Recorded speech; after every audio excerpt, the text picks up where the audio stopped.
چه لیمیت قطعی میفروشیم 5 کیلوگرم زیاد نیست. برای همه رو رسه. یعنی که اگر هم زیادتر گیرن نمیرسه. ای 5 کیلو. نه وقت اگر داشته باشم مرحمت با پس عبید بیام با دوام دادن میگیریم.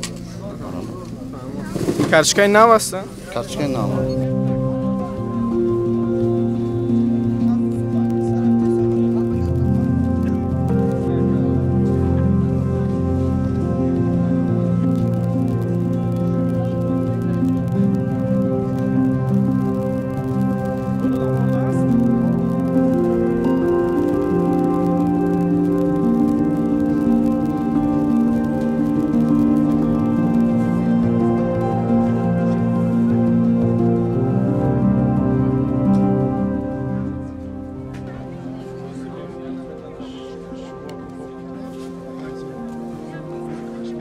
ما عائله کلانیم بسیار قیمت حاضر همه بسیار تر کار نیست مثال هم خیلی اپیدمی کسلا در همه مملکت ها روی کردن نمیتونه فرزندم ما میخوایم کمتر ارزان شود که ما برای مثال ایدی رمضان خرید کنیم گوشت ما خریدم و کرچکه ما نخریدم چرا کرچکه نخریدیم؟ آخه بسیار قیمتی بعد بچه اما کرچکه خوردن با 1 کیلو گوشت دیگه تا بالاش پول مانم گیرو خوب نیست بچه اینا خیلی خطری سوکنی این کرچکه قیمت بسیاری باشیم چی میشه وقت بوری اخیر کی گرفته بود چند سوم بود؟ من راست گپ دولین چه کرچکه داشتم تمام شدگی من دیگه کرچکه نخریدم هم تا پیشین عزیمیستم